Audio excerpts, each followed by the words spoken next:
વડોદરામાં અખિલ ભારતીય વિદ્યાર્થી પરિષદ દ્વારા સયાજીગંજ સ્થિત મનુભાઈ ટાવરમાં સંકલ્પ ગુરુકુલ પત્રકાર પરિષદનું આયોજન કરવામાં આવ્યું। પોસ્ટ મેટ્રિક શિષ્યવૃત્તિ ચાલુ વર્ષે બંધ કરવાનો નિર્ણય તથા ગ્રાન્ટેડ લો કોલેજમાં પ્રવેશ પ્રક્રિયા પુનઃ ચાલુ કરવાની માંગ સાથે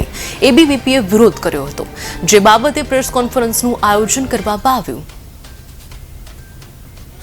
અખિલ ભારતીય વિદ્યાર્થી પરિષદ દ્વારા મુખ્યત્વે બે વિષયોને લઈને માંગ કરવામાં આવી છે અને આ બંને માંગોને પહેલાં ગાંધીનગર ખાતે આવેદનપત્ર આપીને માંગણી કરેલ હતી, પરંતુ તેના પર કોઈ પોઝિટિવ રિસ્પોન્સ ન મળતા પરિષદ દ્વારા સમગ્ર ગુજરાતમાં દરેક જિલ્લા કેન્દ્રો પર આંદોલન કરવામાં આવે છે। તેમાંથી મુખ્ય પ્રથમ વિષય છે કે એસટી સ્કોલરશિપનો વિષય, કે જે એસટીના વિદ્યાર્થીઓ છે તેમને એડમિશન મળ્યા બાદ પરિપત્ર બહાર કાઢીને એમની શિષ્યવૃત્તિ રદ કરવામાં આવી છે। તેથી જે અંતરિયાળ વિસ્તારમાં જે એસટીના વિદ્યાર્થીઓ રહે છે તેમના માતા પિતા પાસે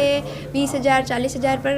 વાર્ષિક ફી ભરી શકે તેવી ક્ષમતા હોતી નથી। તેથી પરિષદ એમના અભ્યાસથી તેઓ વંચિત ન રહી જાય તે માટે એવી માંગ કરે છે કે આ વર્ષ પૂરતું તે પરિપત્ર રદ કરવામાં આવે અને જે વેકન્ટ અને રેગ્યુલર સીટ્સ જે બચે છે તેને મેનેજમેન્ટ કોટામાં ટ્રાન્સફર ન કરવામાં આવે। અને બીજો વિષય છે લો કોલેજનો વિષય, કે જે ગ્રાન્ટીનેડ લો કોલેજીસ છે તેમાં બીસીઆઈના ધારાધોરણ મુજબ એક ડિવિઝન પર 4 પ્રાધ્યાપકોની ભરતી અનિવાર્ય છે, જે નથી થઈ રહી, જેના લીધે ઘણી પ્રવેશ પ્રક્રિયા અટકી રહી છે। આ ઉપરાંત જે ગ્રાન્ટ્સની જોગવાઈ છે એ વધારવામાં આવે અને પ્રવેશ પ્રક્રિયા ત્વરિત ધોરણે ચાલુ કરવામાં આવે। આને લઈને કાલે વડોદરા મહાનગરમાં ફતેગંજ વિસ્તારમાં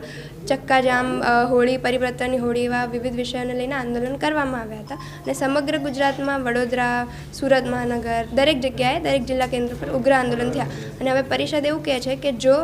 અમારી આ માંગ શિક્ષણ વિભાગ કે જનજાતિ વિભાગ દ્વારા સ્વીકારવામાં નહીં આવે તો હવે જે સત્રો ચાલુ થવાના છે આગામી 19 તારીખથી, ત્યારે અમે વિધાનસભામાં દરેક ધારાસભ્યો છે 182 ધારાસભ્યોનું આવેદનપત્ર આપવામાં આવશે, સમાજ સુધી આંદોલન પહોંચાડવામાં આવશે અને વધુમાં વધુ ઉગ્ર આંદોલન થશે। નમસ્તે, હેતવી વ્યાસ, ગુજરાત પ્રાંત સહમંત્રી, અખિલ ભારતીય